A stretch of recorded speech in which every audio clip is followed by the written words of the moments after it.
দাঁত ফেললে আমরা কি ধরনের খাবার খাবো এবং কি ধরনের খাবার খাওয়া উচিত না সেগুলা যদি আমরা জানতে চাই তাহলে প্রথমত জানতে হবে কেন আমরা খাবো।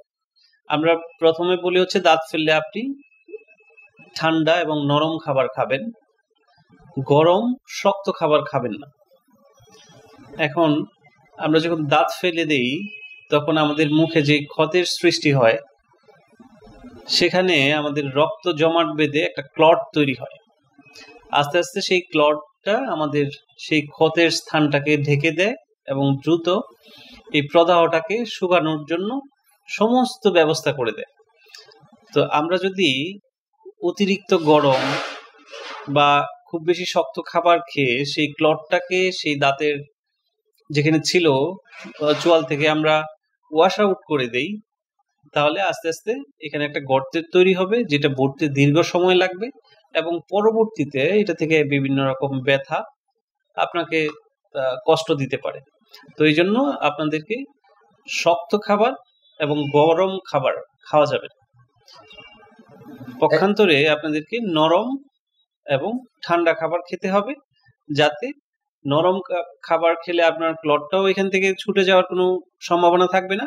পাশাপাশি ঠান্ডা খাবার খেলে আপনার রক্ত বের হওয়ার প্রবণতা কমে যায় এবং সেখানে সোয়েলিং, যেটা আমরা ফুলে যাওয়ার প্রবণতা, সেটাও আস্তে আস্তে কমে যায়। তাই ঠান্ডা এবং নরম খাবার খেতে হবে। সাধারণত 24 ঘন্টা পর্যন্ত দাঁত ফেলার পরবর্তীতে এই নিয়ম মানতে হবে এবং 48 ঘন্টা পর থেকে আপনি স্বাভাবিক আপনার সকল কাজকর্ম এবং খাবার দাবার আপনার রুটিন অনুযায়ী করতে পারবেন। তাতে আপনার দাঁত ফেলার কোনো সমস্যা হবে না। চলুন আমরা এখন দেখে নিই কিভাবে দাঁত ব্রাশ করলে সেটা সঠিক নিয়মে দাঁত ব্রাশ করা হবে। আমরা যদি এটাকে আমাদের দাঁত কল্পনা করি এবং এটা ব্রাশ, তাহলে আমাদের উপরের দাঁতের জন্য আমরা সব সময় এই 45 ডিগ্রি অ্যাঙ্গেল থেকে আমরা এই উপরের দাঁতকে উপর থেকে নিচের দিকে, দেখেন এইভাবে, অনেকটা উপর থেকে নিচের দিকে, এইভাবে আমরা কখনোই সামনে পিছনে করব না, এইভাবে ব্রাশ করা যাবে না। উপর থেকে নিচের দিকে আমরা পরিষ্কার করছি এবং নিচের দাঁতের জন্য একই অবস্থা, নিচ থেকে উপরে। তাতে হবে কি, আপনার সমস্ত দাঁতের ফাঁকাগুলি এবং দাঁতের যে মাড়ি সেখানে গিয়ে ব্রাশের ব্রিসেল গিয়ে আপনার ময়লা এবং খাবার কণাগুলিকে বের করে দিবে। দেখেন এইভাবে হচ্ছে আপনার এই সারফেসটা। এখন আসা যাক ভিতরের সারফেসটা আমরা কিভাবে ক্লিন করব।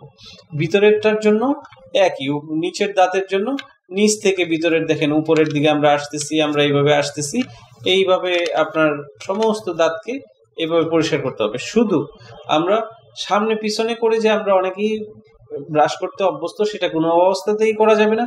শুধু অক্লুসাল সারফেস, দাঁতের যে উপরের সারফেস যেটা, সেটার ক্ষেত্রেই শুধু আপনি এইভাবে ঘষা দিতে পারেন। হ্যাঁ, এটাকে বলা হয় রোলিং। অনেকটা এইভাবে আপনি করতে পারেন।